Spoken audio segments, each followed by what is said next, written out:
Global Lingayat महासभा के national vice president Basavaraj बुल्ला ने कहा, शुक्रवार को 15 मई को यादगीर जिले के शाहपुर में होने वाले बसव जागृति समावेश में जरूरी हिस्सा लेने की अपील की। गुरुवार को शहर के प्रेस हाउस में एक प्रेस कॉन्फ्रेंस को संबोधित करते हुए उन्होंने कहा कि 1871 में ही उस समय की ब्रिटिश सरकार ने अपने ऑर्डर में कहा था कि लिंगायत धर्म एक पुरानी संस्कृति है, बिना जाति का आजाद और स्वतंत्र धर्म है, लेकिन दुर्भाग्य से देश आज़ाद होने के बाद वे हमें नज़रअंदाज कर रहे हैं और लिंगायत को एक अलग धर्म मान रहे हैं। केंद्र सरकार लिंगायत धर्म को अलग धर्म ना मानकर करोड़ों लिंगायतों के साथ अन्याय कर रही है। दूसरी तरफ भले ही राज्य सरकार ने बसवन्ना को एक कल्चरल लीडर घोषित कर दिया, लेकिन बसवन्ना और बसवाड़ी प्रथमों की आलोचना करने वालों को अकेला छोड़ना बहुत बड़ा गुनाह है। इसलिए उन्होंने मांग की है कि कनेरी श्री को इस राज्य से निकाल दिया जाए। कैमरामैन पपुराज का कवरेज। देश विदेश और स्थानीय समाचारों के लिए चैनल को लाइक शेयर सब्सक्राइब जरूर करें।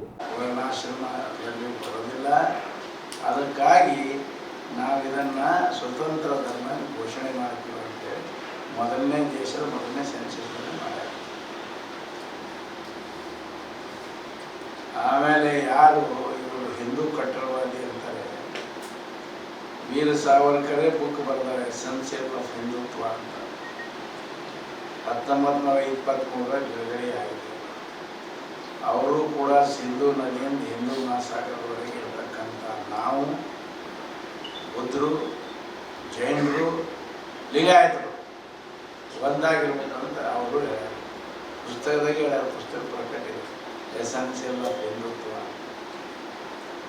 ಮುಂದೆ ಕರ್ನಾಟಕ 12 ಈ 2017 ಬೀದರ್ನಲ್ಲಿ ಆನಂದ್ ಅವರು, ವಾಲಿಯವರು, 8ನೇ ತಾರೀಕಿಗೆ ಶಾಪುರ್ನಲ್ಲಿ ನಾವು ಕೇಳೋದು ಒಂದೇ, ನೀವು ಹಿಂದೂ ಸಮಾವೇಶ ಮಾಡಿ ನಮಗೇನು ಅಭ್ಯಂತರ ಇಲ್ಲ, ಯಾವುದೇ ಸಮಾವೇಶ ಮಾಡಿದ್ರೆ ನಾವು ಅಭ್ಯಂತರ ಇಲ್ಲ. ಆದರೆ ಬಸವಾದಿ ಶರಣರ ಹಿಂದೂ ಸಮಾವೇಶ ಮಾಡೋದು ಎಷ್ಟರ ಮಟ್ಟಿಗೆ ಸೂಕ್ತ ಅನ್ನೋದು ನನ್ನ ಪ್ರಶ್ನೆ. ಯಾವ ಬಸವಾದಿ ಶರಣರು ಯಾವ ತತ್ವ ಸಿದ್ಧಾಂತ ವಿರುದ್ಧ ತಮ್ಮ ಜೀವನವನ್ನೇ ಹೋರಾಟ ಮಾಡಿ ಇವತ್ತ ಒಂದು ಲಿಂಗಾಯತ ಧರ್ಮವನ್ನು 12ನೇ ಶತಮಾನದಲ್ಲಿ ಕಟ್ಟರು, ಅದೇ ಅವರೇ ಹೆಸರ ಮೇಲೆ ಅವರ ತತ್ವ ಆದರ್ಶಗಳ ವಿರುದ್ಧ ಇವತ್ತ ಸಮಾವೇಶ ಮಾಡಲಿಕ್ಕೆ ಹೊಂದಿದ್ದಾರೆ. ಇದು ತೀವ್ರ ಖಂಡನೀಯ. ಹೀಗಾಗಿ ನಾವು ಎಲ್ಲ ಬಸವಪರ ಸಂಘಟನೆ ಒಗ್ಗಟ್ಟಾಗಿ ಈ ಸಮಾವೇಶವನ್ನು ಖಂಡಿಸ್ತೀವಿ. ಕನೇರಿ ಸ್ವಾಮೀಜಿಯವರ ನಡೆಯನ್ನು ಖಂಡಿಸ್ತೀವಿ. ಇವತ್ತು ಆ ಹಿನ್ನೆಲೆಯಲ್ಲಿ ನಮ್ಮ ಲಿಂಗಾಯತ ಮತ್ತು ಎಲ್ಲ ಜನರಿಗೆ ಒಂದು ಈ ಎಲ್ಲ ಸನ್ನಿವೇಶಗಳ ಬಗ್ಗೆ ವಿಸ್ತಾರವಾಗಿ ತಿಳುವಳಿಕೆ ನೀಡಲು ಇವತ್ತು ಎಲ್ಲ ಬಸವಪರ ಸಂಘಟನೆ ಆಗಲಿ, ಬೇರೆ ಬೇರೆ ಚಿಂತಕರ, ಸಾಹಿತಿಗಳ ಬಸವಾದಿ ಶರಣರ ಹೆಸರಲ್ಲಿ ಹಿಂದೂ ಸಮಾವೇಶ ಅಂಬದೇ ಒಂದು ಹಾಸ್ಪದ ಅದ. ಯಾಕೆಂದ್ರೆ 12ನೇ ಶತಮಾನದಲ್ಲಿ ಕಂದಚಾರ, ಮೂಢಚಾರ, ಅಸಮಾನತೆ ವಿರುದ್ಧ ಹೋರಾಡಿದಂಥ ಶರಣರ ನಾಡು ಬಸವಣ್ಣ ನಾಡಿನಲ್ಲಿ ಇದು ಏನು ಆಗ್ತಾ ಇದೆ, ಇದಕ್ಕೆ ಆಸ್ಪದ ಯಾರನ್ನೂ ಕೊಡಬಾರ್ದು. ಯಾರು ಸಂವಿಧಾನದಲ್ಲಿ, ಪ್ರಜಾಪ್ರಭುತ್ವದಲ್ಲಿ, ಸಮಾನತೆಯಲ್ಲಿ ನಂಬಿಕೆ ಇರತಕ್ಕಂತಹ ಈ ಕರ್ನಾಟಕ ಭಾತೃತ್ವದ ನಾಡು, ಕುವೆಂಪು ಅವರ ನಾಡಿನಲ್ಲಿ ಇದು ಆಗ್ತಾ ಇರೋದು ನಾವು ಮೊಟ್ಟ ಮೊದಲನೇದಾಗಿ ಸಂವಿಧಾನ ಸಂರಕ್ಷಣಾ ಸಮಿತಿ ಹಾಗೂ ಬೀದರ್ ಜಿಲ್ಲೆಯಿಂದ ಮತ್ತು ರಾಜ್ಯದ ದಲಿತ ಸಂಘಟನೆಗಳ ಪರವಾಗಿ ನಾವು ತೀವ್ರವಾಗಿ ಖಂಡಿಸ್ತೇವೆ. ಸಾಧ್ಯವಾದರೆ ನಾಳೆ 15ನೇ ತಾರೀಕಿಗೆ ಏನು ಹೋಗಿ ಅರಿವಿನ ಕಾರ್ಯಕ್ರಮ ಮಾಡ್ತಾ ಇದ್ದಾರೆ.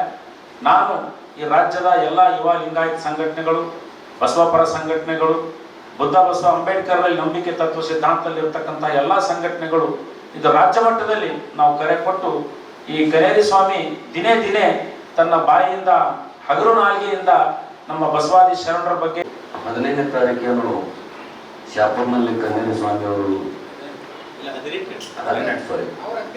ಪೂರ್ವ ಸಿದ್ಧತೆ 15ಕ್ಕಿದೆ, ಜಾಗೃತಿ ಸಮಾವೇಶ 15ಕ್ಕಿದೆ. 15ಕ್ಕೆ ಬೀದರ್ನಿಂದ ಹೆಚ್ಚಿನ ಜನಸಂಖ್ಯೆ ಸೇರಬೇಕು. ಅದೇ ರೀತಿ 18ನೇ ತಾರೀಕೇನು ಕಾರ್ಯಕ್ರಮ ನಡೀತದೆ, ಆ ಕಾರ್ಯಕ್ರಮಕ್ಕೆ ಗುಲ್ಬರ್ಗ ಜಿಲ್ಲಾ ಆಡಳಿತ ಅವ್ರಿಗೆ ಪರ್ಮಿಷನ್ ಕೊಡಬೇಕು.